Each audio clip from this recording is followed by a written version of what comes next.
It has been 1 week since the Bills lost to the Kansas City Chiefs in the AFC Championship game. We are going to discuss the aftermath of that game. We are going to discuss the future of the Buffalo Bills and everything in between. Let's go. Hey, what's up, everybody? This is Pro Football Hall of Famer and former Buffalo Bill Andre Reed. You're listening to Nate and the Fellas on Circle the Wagons podcast. Nobody circles the wagons like the Buffalo Bills. Go Bills. Where else would you rather be than right here, right now? Hey, hey, let's go Buffalo. Hey, hey, let's go Buffalo.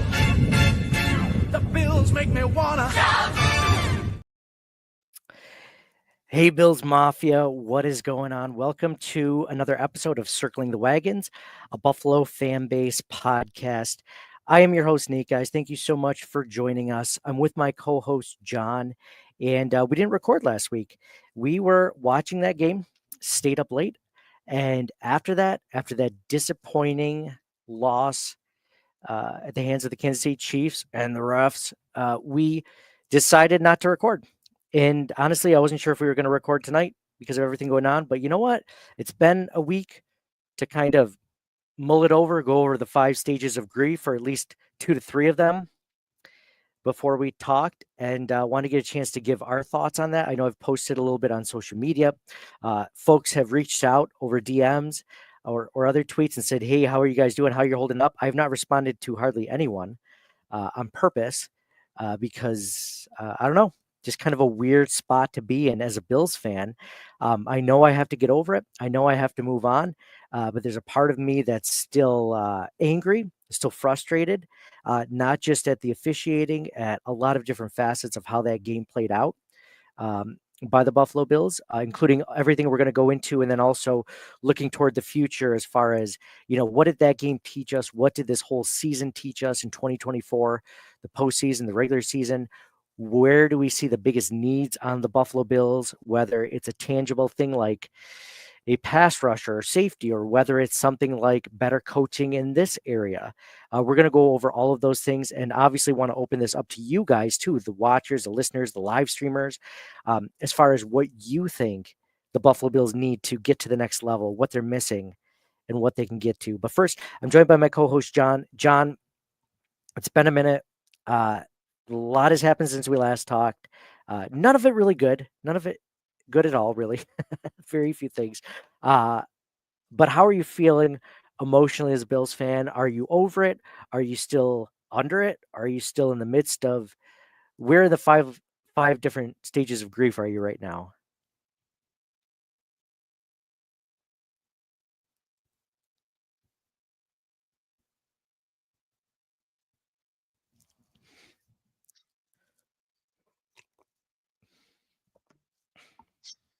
It's a lot there, right? Season, even during the drought, it's always been bad. So it's bad. It's bad, right? Okay, good. That makes me feel better because I'm not in a better spot than I'm in a slightly better spot than I was after we watched the game last Sunday night, but not in a great spot mentally. So here's where I'm at, John, as far as that game goes. And I know we want to move on from that game, and I don't want to linger on it too long, but you can't talk about the future without touching on the past. So some things I came on to. So, like, obviously I put a lot of the blame on the officiating crew. There were 5 or 6 50-50 plays and calls, and it seems like they all went against the Bills that game. Even ones that, seems like they were going to go for the Bills went against them. I think that the Bills were outcoached against the Chiefs. I think that the Bills did some bad things coaching wise. Talk about, the 4th and 1, 3rd and 1 tush pushes up to the left side, up to Chris Jones's side on the Chiefs defensive line, and them getting almost nothing every single time, and then going back to the well every single time and not changing that. I was very disappointed coaching wise from that standpoint. I was disappointed in the defensive side, still unable to get a pass rush on the quarterback this far into the regular season, this far into the postseason. That was disappointing. It was a bend but don't break game by the defense. But again, Christian Benford went out early. I think that, that was a huge changing point in the game. If you've ever listened to us talk the last few years, one of the things I've mentioned over and over again with the postseason is to have luck. One of the things that you need, besides the ball bouncing your way, besides officiating going your way, is to have luck going into the Super Bowl. And the Bills did not have it. Christian Benford went down the first quarter. So you're talking about your best cornerback now being replaced by arguably one of the worst cornerbacks on the league, or I'm sorry, on the team. And Patrick Mahomes just kind of picking him apart. I was disappointed in the coaching staff for that too. I would have rather seen Cam Lewis in that role. I would rather have seen Jamarcus Ingram in that role. There's a lot of things I was disappointed in coaching wise. I was disappointed in Josh Allen at times. In that first drive, he almost threw 2 picks. I was disappointed in the fact that I think that Josh Allen this season going into, I'm like, he's got ice in his veins now. Like, this is a different Josh Allen than we've ever seen. Like, the moment's not too big for him. I think he proved that night that the moment can still be too big for Josh Allen. And he didn't look comfortable almost all night, I felt like. So a lot of things I was disappointed in. Everyone will point to the officiating, and God knows I have. If you've seen any of our posts over social media, I feel like that's the one thing that I've kind of gone over and over again on Instagram, Twitter, whatever. But there's a lot of things that need to be addressed. So, John, I've hit about 20 things on there. Is there anything that you agree with or disagree with on that one? Well, it's easy when it's rigged. Do you truly think that it's rigged, or do you think that? Yeah. Yeah. Yeah. So people will say, so I was talking to a friend who's a Bills fan, and they'll say, well, you can't blame officiating because let's say, it shouldn't come down to one play, changing the game or not. And Exactly. It shouldn't. It shouldn't. From a referee perspective, but it does and has multiple times in the past.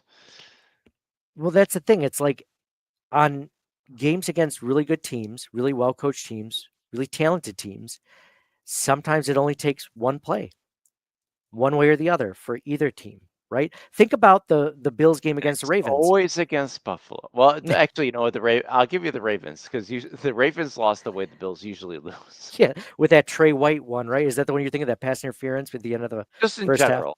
Just in general. The way the game went for the Ravens, like that's the way the Bills would usually lose. Yeah, and that made me think that this was going to be a different year, a different postseason because of that. I'm like, wow, they got a few calls. This was the makeup game, the game after that. I think that the NFL isn't fully rigged, but I definitely think I get the feeling that they call a game a certain way, that if it's a 50-50 call, they're going to go one way or the other based on that.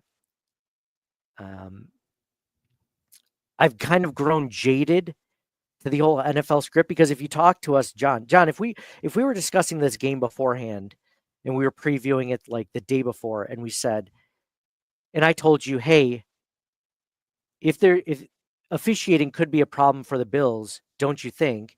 You'd be like, yeah, absolutely.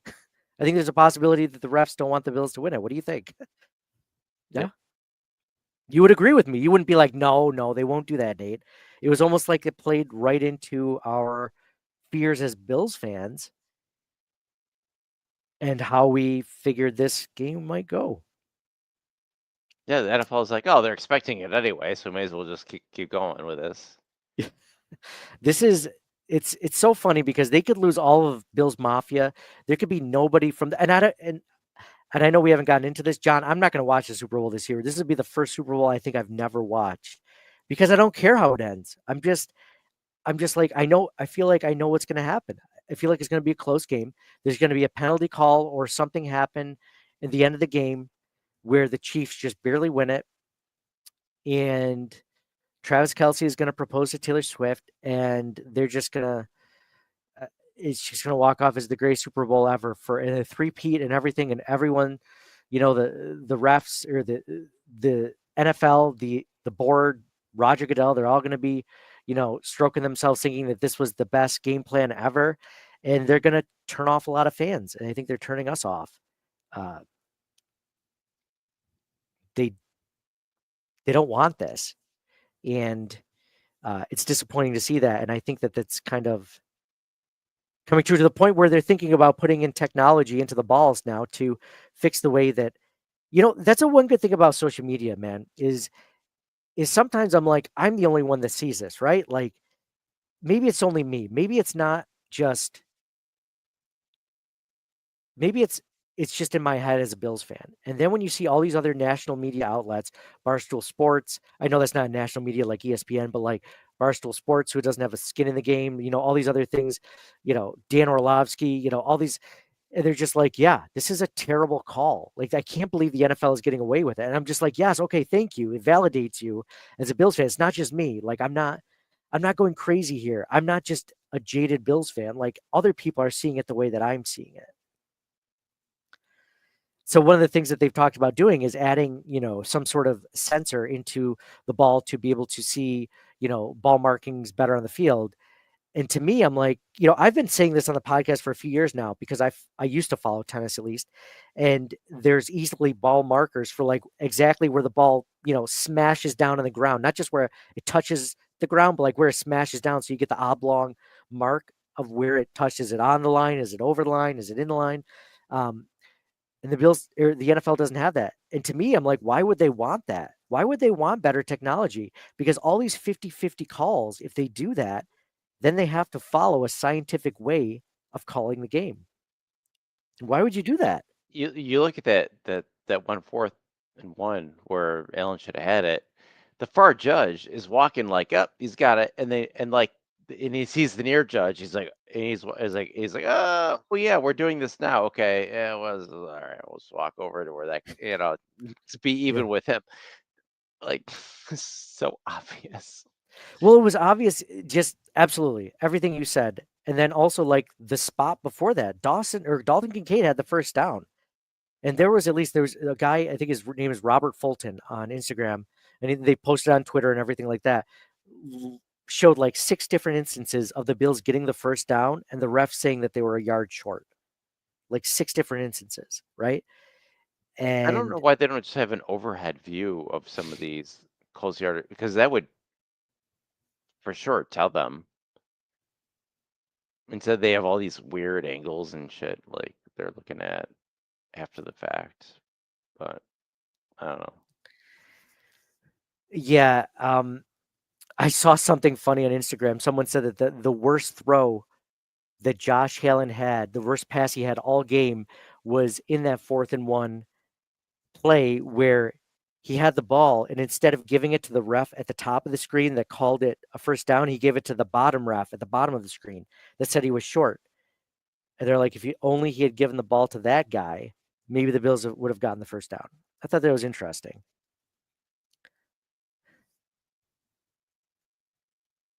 What's funny is it's funny. Jared from 24/7 Buff Fandemonium says KC fans think that the Buffalo Bills are the only franchise with issues with the refs. It's league wide.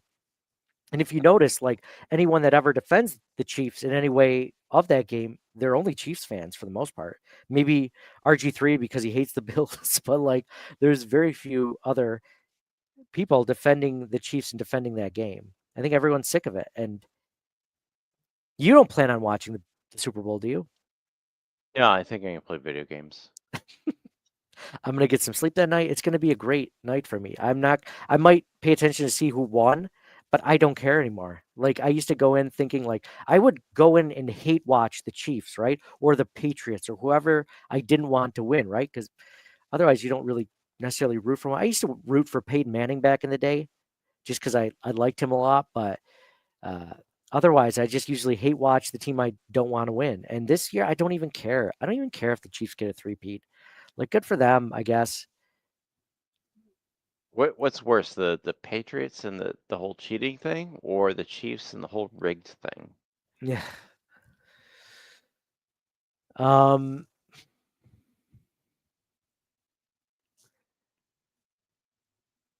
you know what? It's so funny because they both affected the Bills so much. The Patriots cheated so much, the Bills were never going to win the division. But the Bills did suck that time. I think this is worse because the Bills are this close. I mean, think about how many times the Chiefs got bailed out this season by the refs, right? And then think about the fact that they almost didn't get the first seed and how important that first seed is in the AFC in the playoffs and the postseason. Getting that first round bye is is tremendous. It is exponential compared to not getting it, you know? It's and the Bills consistently don't get it because of the Chiefs getting bailed out by the refs, right? You can't look at a lot of games where the Bills won this season, definitely not more than one. I can't even think of one off the top of my head where you're like the Bills got really lucky on that one. The refs gave them that one. They should have only been, 13-4 or 12-5. Like you can't look at it that way. Yeah, I agree. The Bills weren't good during the drought anyway, so Yeah. Do you agree with that then? wouldn't You wouldn't have mattered. wouldn't have mattered. But yeah, and the thing that really sucks is the 2 seed used to get the bye also, 1 and 2 seed, Yeah. even though you wouldn't get home field throughout. As soon as the Bills got good, they expanded the season and said, "You know what? The 2nd seed, we're not gonna give you a bye." The Bills keep getting the 2nd seed all the time. This is the first time we didn't get it. Yep. Yeah. Let's expand it. Okay. Let's give both. No, no, only the first seed. Okay. It's a huge advantage. It's the biggest advantage it's ever been in this, and the Chiefs consistently get it. Besides last season, the Ravens got it, but I mean, I don't care if Josh Allen gets the MVP at this point. It's like I used to care kind of, but I wanted the Super Bowl more, and now I don't care. He could win it, and I'll be like, okay, fine. Like I've defended it He's enough. not gonna win it. He's not going to win it. And it doesn't matter. Like, I agree. And I don't think he cares as much about that as getting the Super Bowl either. If not to speak for Josh Allen, I'm just guessing, but like that's the ultimate goal, right? Yeah, exactly. The other is just like a small minuscule consolation prize, which you don't really care about if your team wins it. If your team wins it all, it's like, oh, that's a nice little. I feel like it doesn't mean as much as it used to. Same thing with Pro Bowls. Like, I don't think the Pro Bowl meant anything. It's meant anything since like the '90s was the No. last time the Pro Bowl meant anything. And I think MVPs and these other awards are at that point too. Like, it can't just be a quarterback every year. First of all, Hmm. I don't know. The last time I had defensive player, I think I mentioned this a few weeks ago, Lawrence Taylor in the '80s. Hmm. Like, offensive linemen never win. Like, I don't know. Like, there's more offensive linemen than any other position. Like, you would think that one of them would be good enough. Just numbers wise, one of them would be right, like for the Chiefs or something like that, or yeah. It's not a glamour position. I get it, but I don't know. I think Deion Dawkins is, after Josh Allen, is the next most important player on the offense. Oh, 100%. Especially with the lack of a true weapon. John, with this time, first off, I want to before we get into like players and things like that, what did you think about my thoughts on the coaching staff? I firmly believe the Bills got out coached, maybe not completely, because you can still win games where you get out coached. Like that's just the fact. You can win games where you are not the better team coached. But I thought I the think Bills got out coached I by definitely think the Chiefs had a really good defensive game plan.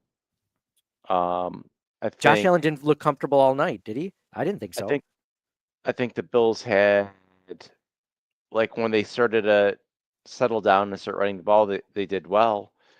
Um, Allen's first drive was garbage. Yeah. But after that, I think he was fine. And I think I wouldn't put this game on Allen at all. Um, I think they just got beat.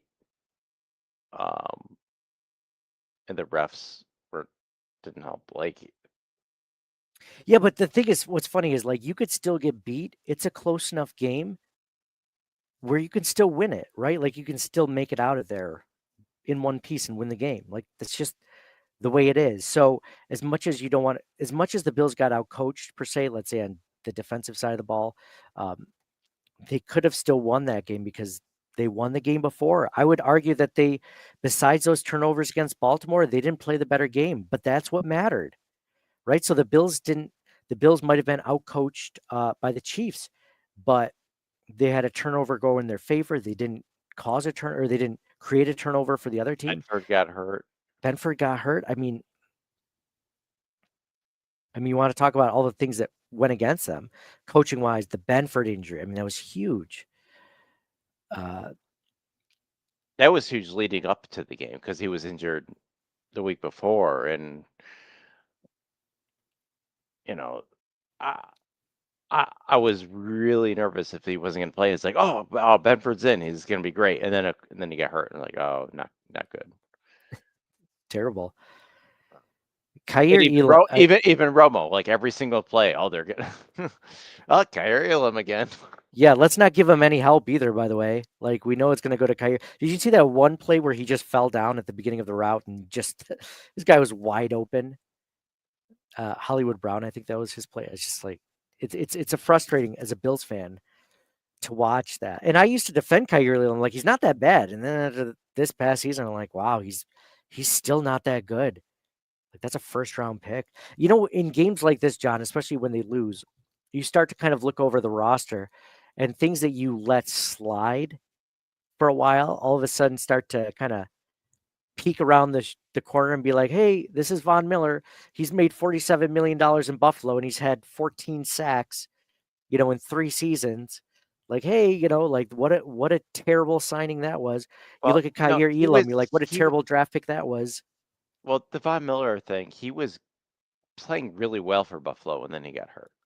Mhm. And So he's you been can't. terrible since then. He's Yeah, not been good. yeah, but what if he didn't get hurt? Like he was fine before he didn't get hurt. True. So you can't. I I'm reluctant to blame injuries on older players, like as bad signings. The Elam thing, okay, but then at the same time, they got Benford in the same exact draft. Yeah, true. They did hit on Benford in a great way. So, they took a swing at 2 corners in the same draft and hit on one. I'm fine with that. They just need better depth at that position. Yeah, this is interesting. Jennifer Kimmel says, I live in KC and I'm a diehard Bills fan. Chiefs fans are the worst. None of them want to admit what is going on because they are winning. Doesn't matter how. I don't believe any of this KC Bills has to do with the coaches. All of the bad calls add up and make it harder to do what we need to do. Yeah. I disagree with the coaching part of it, but I see what she's saying. Um, the bad calls definitely add up. Again, though, it's not the referee's fault that they called 4 or 5 tush pushes into the Chiefs' best defensive lineman. Again, I don't know why they kept doing that. They Was weren't it was it successful. was it that many? Like he dove over the middle on one, he got that one. After he And fumbled, after he picked up the fumble, yes. but I don't did they miss on more than 2 of those in the whole game? They didn't. I want to say it was at least 4 or 5 of them. There were That doesn't make I don't 4 or 5 like 4th and 1s or 3rd and 1s. Yeah. I don't know, that doesn't sound 3rd right. and 1s. At least they do it on 3rd and 1 too, John. It's not It always was 4th and I 1 where know they lose I the ball. know I know it was enough for me to question it, but and they should have been doing something different.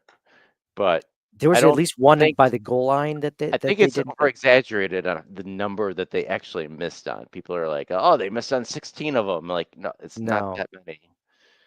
But No, but that used to be a given, right? Like that play was going to work.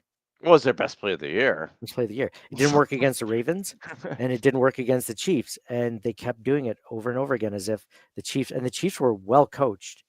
Like they were ready for a lot of what Joe Brady threw at them. Like I remember at least one play where the ball was thrown to who was it, Shakir out of the backfield, like a 2-yard pass, and there was a guy, it might have even been Trent McDuffie, ran like 25 yards away from, like he was away from him 25 yards, and he just sprinted, tackled him right as soon as he caught it. Chiefs were ready for what the Bills had. That's a coaching issue. That there was no surprise in what the Bills ran. It felt like it So just seemed what's your solution to that? the coaching issues Yeah, specifically, you or wanna just you wanna everything. fire everybody, or what's your opinion? No, I don't think it's a matter of firing, but I think that there is some blame there. I mean, Joe Brady, I think, has done a good job for the entire. I mean, you look at the numbers the Bills have put up offensively, but when it came down to the playoffs, the Ravens and the Chiefs were both ready for Buffalo offensively, and they had to basically like claw and scratch their way to the points that they did, either by turnovers or Yeah, that's what the nothing. playoffs are. Once you get to the divisional and championship rounds, you have to claw and scratch your way. That's fair. The That's the how it Broncos game was goes. not like that. The Broncos game, where they were That's playing a one of the wild best card game. defense. That's the 7th seed. They had the best defense in the entire NFL, and they played them much easier than they did the next two teams. I think it has to do with I think it's a coaching thing. I think it's a somewhat of a talent thing, but I look at things to blame. You start looking at the Amari Cooper trade. It's like, why did we even trade for him? When did he become an impact player throughout the season after they traded for him? Like, what was the point of that? So I don't say fire the coaching staff, but they have to take a hard look in the mirror and say, Well, you gotta look at the receivers too. Cooper, Samuel, and Keon all got hurt during the year, and none of them were on the team the previous year. So they had to not only come back from injury, but like they're still like learning how to play with Allen and the offense and everything else. They're all at a disadvantage. yeah, but it never really seemed to come to fruition of. Like Cooper, they recommended surgery, and he declined so that he could play through it. Oh, that's interesting. I didn't see that, but I mean, the Bills were working with a lot of things against them. They had over $50 million in dead cap space from players that they let go. And they get all that back next year. They get a second round pick next year. Yeah. A second round pick from, from Houston. You're saying for that Stephon Diggs trade. Mhm. Okay. I got to look up how much cap space the Bills have. But I know that the Bills can save $15 million by cutting Von Miller this season. Would you take that? Well, considering he's their second best pass rusher on a team that doesn't have very many pass rushers. You either pay him $23 million to keep him on the roster, or cut him for $15 million in dead cap space. So he took a pay cut last year. He did. He expressed interest in not retiring this year. So he could do something similar this year to keep playing. Another pay cut, you think he'd do that? He did it before. Why not again? If he does that, I would consider keeping him. Take another I think it was like a $9 million pay cut. I would consider keeping him for that reason only. I think pass rusher is one of the positions they still need the most help at, and they've been trying to do that for many years. It's been their Achilles heel. But now also, I think maybe even more so this year, defensive back. Rasul Douglas is a undrafted free agent. The safeties don't look great. Damar Hamlin, one of their starters, is an undrafted free agent. Or unrestricted. Unrestricted, yeah. Unrestricted free agent. So I think pass rusher, if you're asking me, because like we just said, we're not going to change the coaching staff necessarily, minus Matthew Smiley. Again, though, special teams isn't a huge impact on the team, and you could argue that he did some good things with Tyler Bass through the stretch. Tyler Bass did not miss a kick in the postseason. Credit to Tyler Bass. I give him more credit than I give the special teams coordinator, but The Bills did mention they're going to keep special teams coach. So coaching aside, they're not losing any coaches, which is not necessarily a bad thing. You just mentioned pass rusher. I would argue that pass rusher, either defensive tackle or edge defender, like we need pass rush. Like the Bills just aren't getting it done with 4. And then when they have to rush more than that, they're not getting home. Where it feels like all of these teams that are in the Super Bowl or were deep into the playoffs had those kinds of guys that on any given play could disrupt the pass. And the Bills just really didn't have that unless they blitzed towards the end. So, thoughts on that, John? I want to say that my biggest need for the Buffalo Bills going forward is, I mean, I have a few, but one of them near the top has got to, if not the top, has got to be pass rusher, one way or another, whether it's defensive tackle to, help with Ed Oliver or push him for a starting position, which I don't think they'd necessarily do. I think more likely they might go defensive end because I like Greg Rousseau, but he is not consistent as a pass rusher. He just never has been. He has flashes, but not consistent enough, and the Bills just can't seem to take advantage of that. It's high up there for me too. It's between that and defensive back. Both quarter and safety, they need more.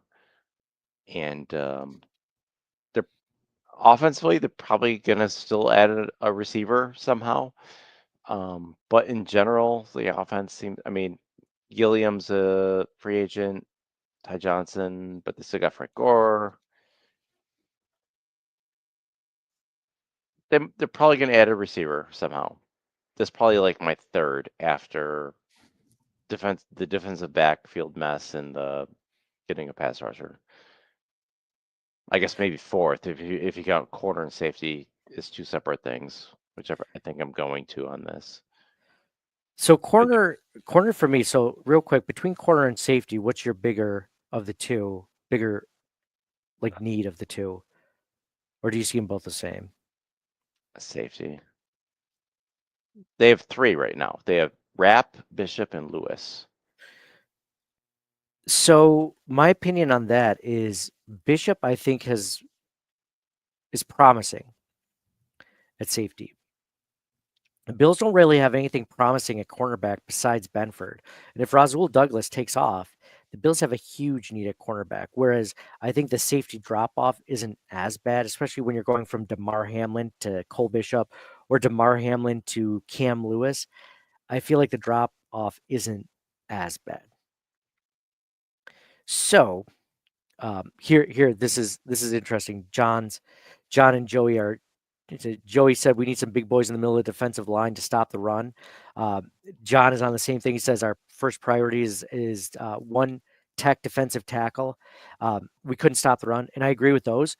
I just don't think they're going to draft those high. Those guys never seem to go very high in the draft. But I agree, we definitely need those guys to run stuffers. John, I'd say corner over safety is bigger for me because I think Rasul Douglas leaves. I think the Bills, as of right now, their starting quarterback duo, if they don't, sign someone big, is Christian Benford and Kaiir Elam, which scares the crap out of me as a Bills fan.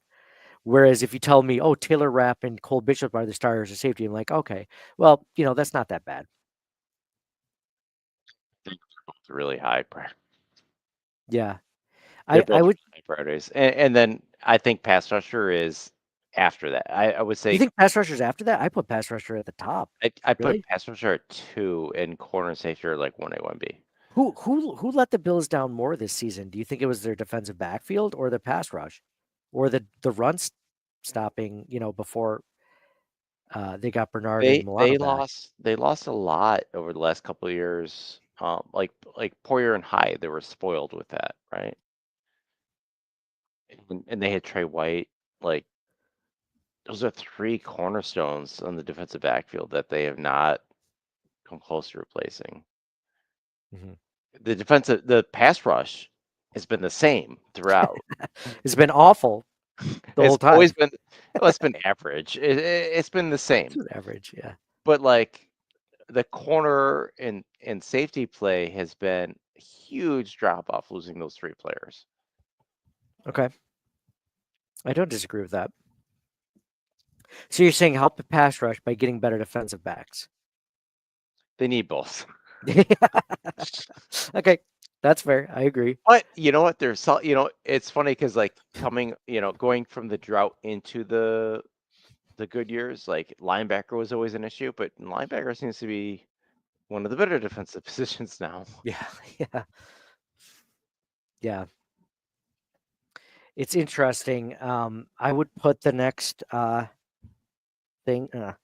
Got these stink bugs flying around me. Sorry for those that are watching. I'm in my basement. I'd say that on offense, you mentioned wide receiver. I think that's still a huge need. Um, the question is, if you were to get a wide receiver, what do you look for? Because I was looking on Twitter, some people were like, "I'd rather take Xavier Worthy over Keon Coleman."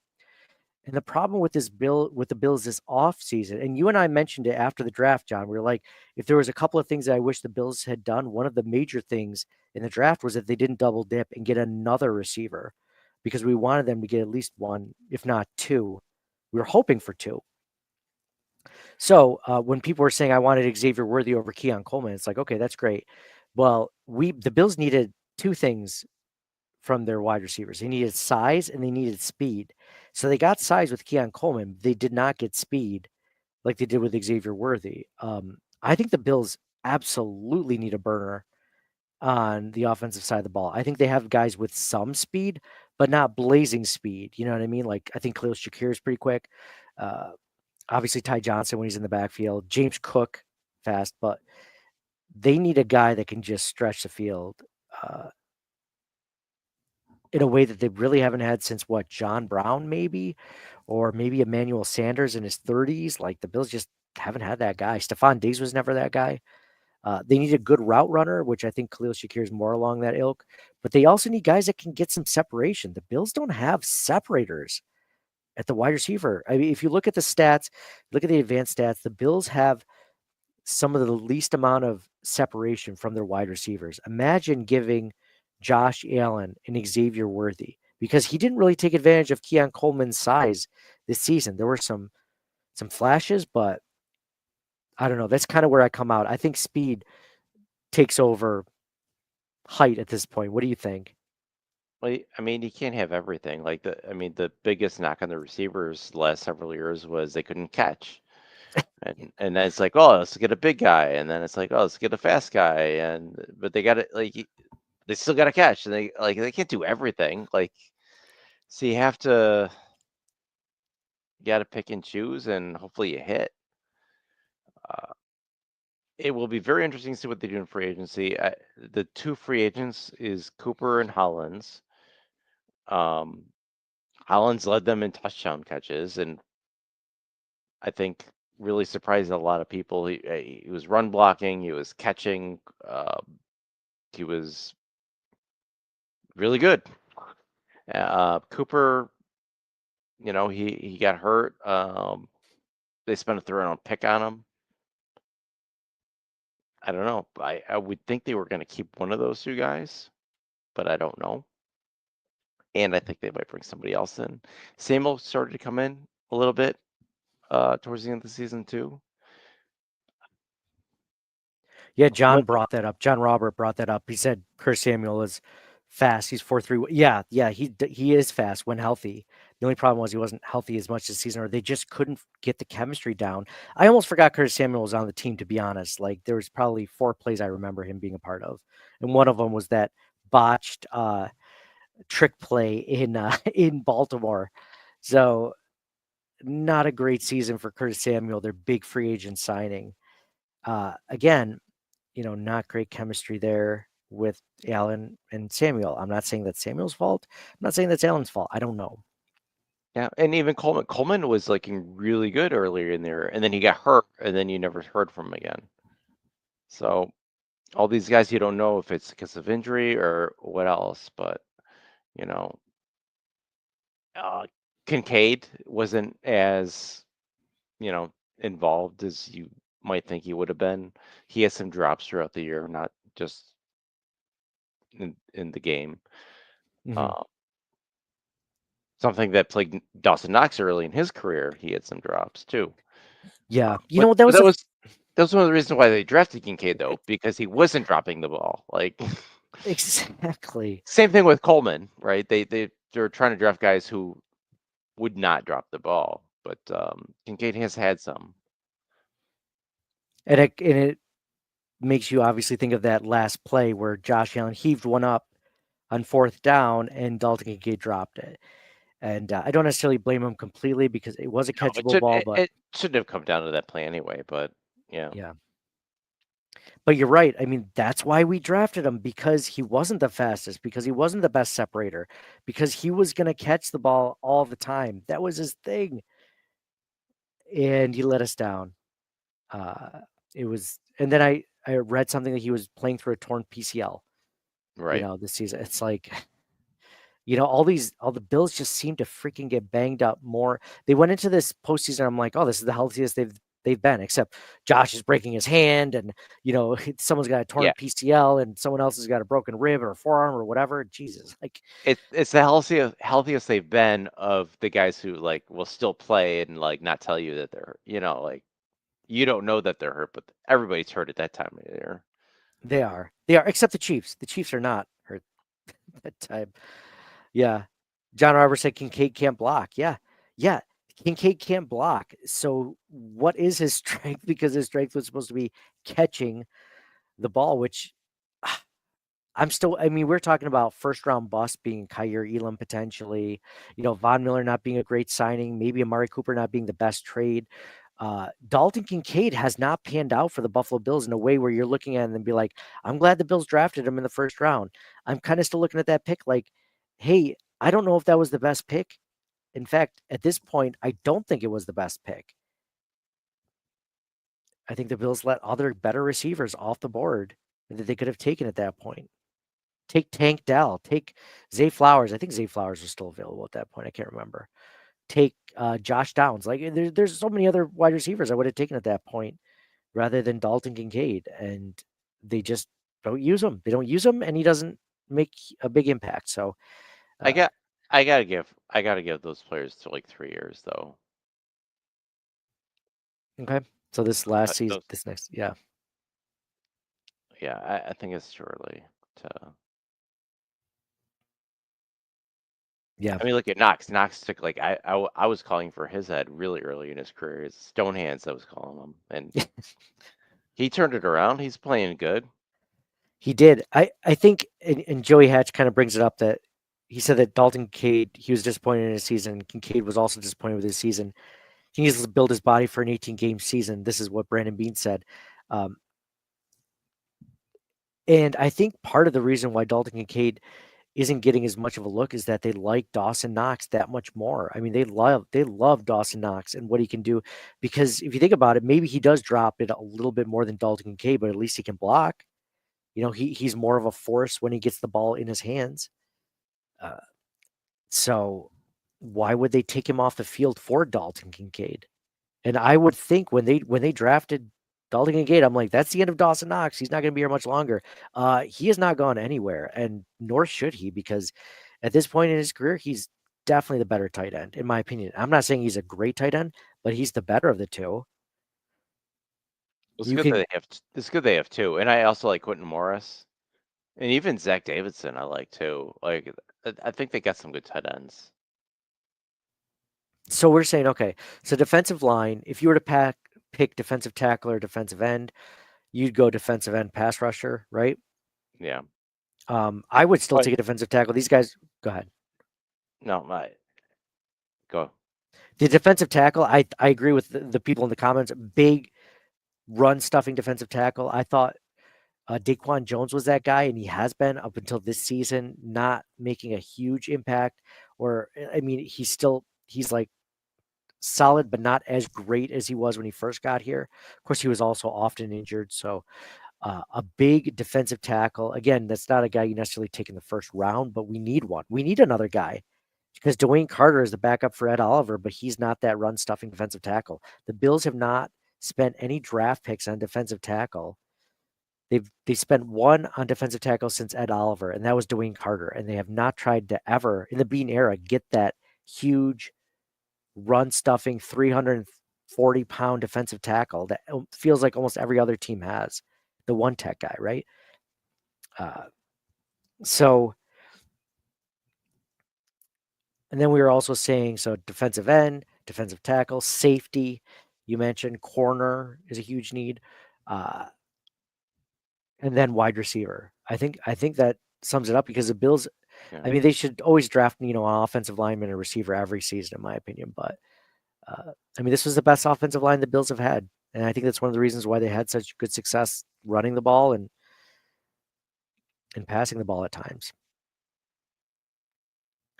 Yeah, I think those are the top 5 needs, and whatever order you want to pick: corner, safety, rusher, tackle, and receiver. Offensive line, looks like they're largely going to be intact next year. Alec Anderson, Mr. Declare eligible, is an ERFA, so he should be relatively easy to resign. The only other 2 unrestricted agents are Will Clapp and Tommy Doyle. Tommy Doyle has been hurt a lot, so I know he's been promising for us in the past, but I guess we'll see how that goes. But yeah, it looks like offensive line should be intact, which is nice. Tight ends will be intact. We were talking about, coaching being an issue at times in the AFC Championship game.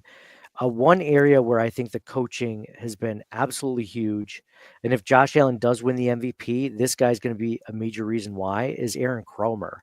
I mean, this offensive line is the best. He is getting the most out of these players than they've ever gotten. I mean, Connor McGovern at center, moving from guard to center, Spencer Brown going from a potential bust as a right tackle to being one of the best in the NFL. I saw today that he had a stat of like 0.2% pass rushing percentage against him. I mean, that's insane. Like he's one of the best on their team and one of the best in the NFL, especially in the AFC. So the work that he's done with that group, this is the best they've ever been. So yeah, I think we hit on the top 5. I would still absolutely take.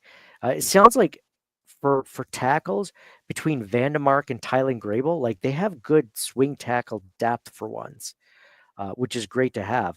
I think they could draft someone along the interior, and I wouldn't be upset about it, right? Like someone to maybe push Mark or David Edwards, right? Like I think David Edwards is good. I don't think he's great. I think there's a potential ability to upgrade there. And I think that, mostly though, it's on the defense. So someone mentioned earlier in the comments, and I forgot to bring it up about Dorian Williams in the linebacking core.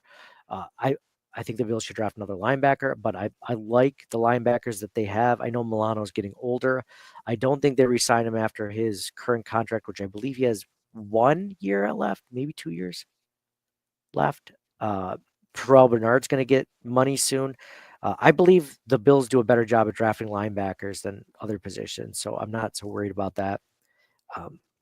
It's just the defense, man. If you had to, John, if you had to go back to the Chiefs game, I guess which side of the ball let you down more as a fan, the offense or the defense, or which side do you look at the ball? You're just like, man, like they just couldn't hold up.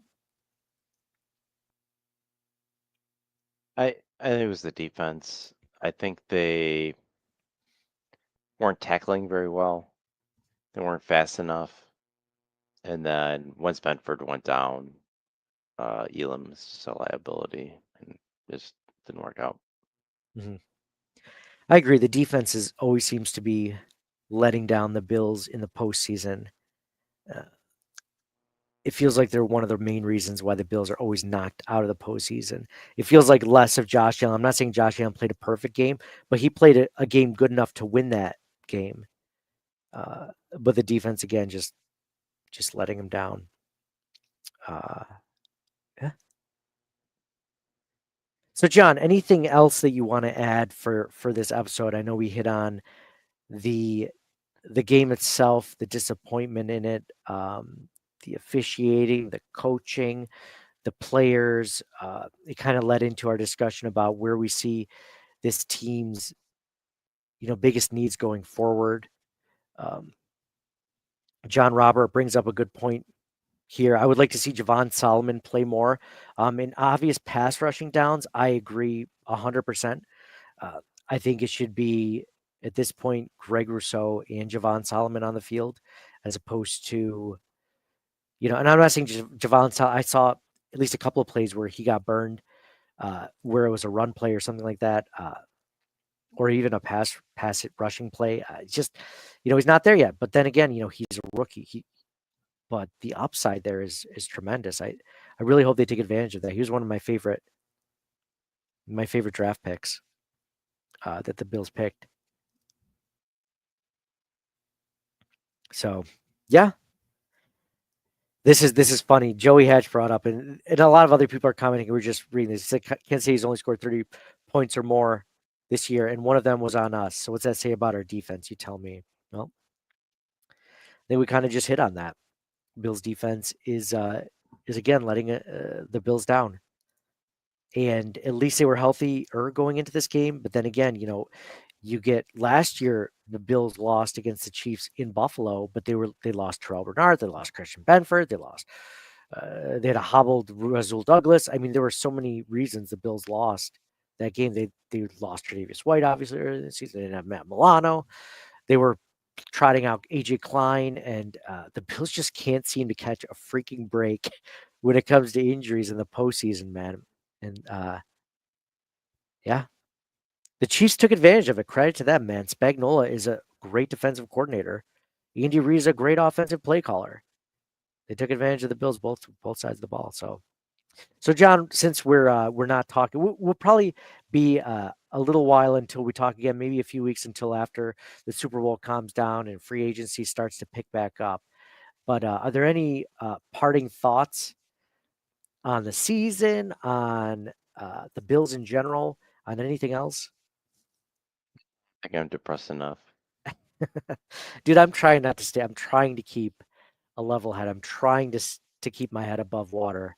But it's tough. It's tough as a Bills fan, man. This is a tough way to lose. There's a lot of people that feel like you, and of course, Chief fans are. If you're on social media, their comments are just cry, cry baby Bills, stuff like that.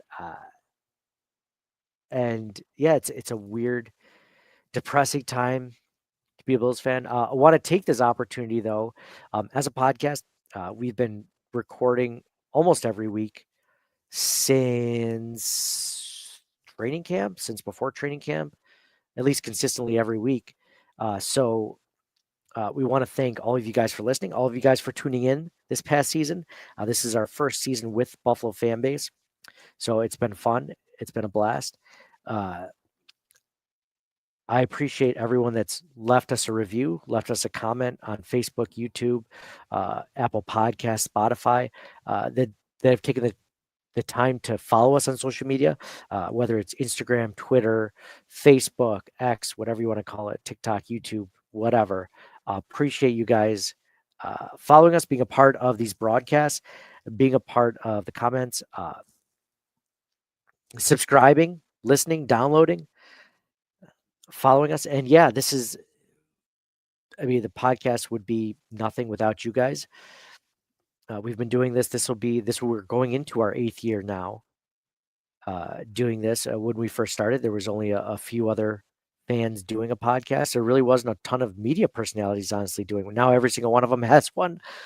So that's always fun to compete with those guys. But it's really cool. Mookie's part of the broadcast. So I'm going to do a lot more interviews in the off season. We're going to talk to a lot more experts when it comes to Bills stuff heading into the off season, because there's a lot of stuff. I know it still, hurts. It still stings as Bills fans, but want to let you know we appreciate all you guys being this. We appreciate our wives and girlfriends or significant others or whatever for allowing us to do this podcast, because while we're doing this, our kids are being put to bed, or they're taking care of other things for us. So we really rely on them. So they're the best. Appreciate them. Appreciate Mike and John, our co-hosts. I do this. This whole thing came as a just a simple idea one day, sitting at a table, just hanging out, being like, hey, wouldn't it be fun to do a Bills podcast? And, 7 years later, this is where we are, over 2 million, downloads, listens. And then we started to do streaming this year. So we've had a lot of success there. Reached thousands more Bills content creators or Bills content consumers than we ever would have through Buffalo fan base. So I want to thank Justice and the crew over there. If you guys like us and you guys aren't following, 24/7 Buff Pandemonium, Thomas Take Sports, The Wandering Buffalo, Nickel City Crew, Mafia Sports Network, like all those guys within the network of Buffalo fan base. I mean, they're all super cool guys. They're all really knowledgeable. They're all fun to talk to. They're genuinely good Bills Mafia that you would expect to see. What you see from them is what they are. They're cool, genuinely good people. One of the reasons why we joined the network. So want to thank all those guys. And like I said, appreciate all you guys for being a part of it, for listening and there. So I'm rambling. John. John, I love you, man. I know Mike couldn't be on tonight, but one of the best things about this podcast is I get to talk to one of my best friends. So this has been a blast. Thank you for being a part of it, man. I know it didn't end the way that we wanted it to, but just having an excuse to talk Bills with you and try to make sense of this crazy freaking team and try to laugh about it and try to find some sort of humor in the sorrow and depression is what we try to do. So thank you, man, for every season before this and this one too, man. You and Mike put in a ton of work, a ton of time, and appreciate you, man. Too. I remember the very first episode of this 8 years ago. You had been talking about this for a while. It's like, oh, we always talk about the Bills. We should do a podcast about it. I was like, yeah, whatever. Come over to your place one time. You got the microphones all laid out. We're doing it. I'm like, oh, jeez, this is happening. I didn't sign up for this. I was hoping it was just one of his other crackpot ideas that never pans out. He never follows through with. Yeah, just like talk, whatever. Like, no, we're doing it. It's just like, we should start our own band, man. You're like, yeah, totally, dude. Yeah, that sounds great. Yeah, for sure. Yeah, definitely. Absolutely, yeah. We should invest in, yeah, totally. We should start our own restaurant. Absolutely. Sure, okay. The next thing, I got the contracts on the table and ready to put down your mortgage as collateral on it. Like, whoa. Yeah, no, this is the best part about all of this. Obviously, besides interacting with, listeners and stuff like that, is just talking to you guys. I mean, that's a good excuse, man. When you get into we started this in our 30s and now we're in our 40s, but it's like one of the best excuses you get to talk to friends and family, man. It's you got to take advantage of it when you can, because it's not as often as your teens or your 20s, man. It's just life gets crazy, life gets busy. So this is just another outlet for that. So thank you guys all again for listening. So John, closing out the 2024 regular season and postseason, signing off for John. This year's the year. And for me, Nate, go Bills. This year will be the year. I'm much more confident. The Bills did a lot with a little this season, and between free agency and the draft and everything else, I think that there's a lot of things to be excited about as Bills fans. So appreciate, like I said, all you guys for listening, being a part of this. We love you guys, and we'll talk to you guys again soon. Thank you for listening to the Circling the Wagons podcast. Download and subscribe to us in your favorite podcast service. Email us at ctwpod@gmail.com. That's Charlie Tango Whiskey Pod@gmail.com. Follow us on Facebook and Twitter at CTWPod. And most importantly, go Bills! Nobody circles the wagons like the Buffalo Bills. Nobody circles the wagons like the Buffalo Bills, Nate. Well, listen, the whole show is called Circling the Wagons. Say no more. I love it.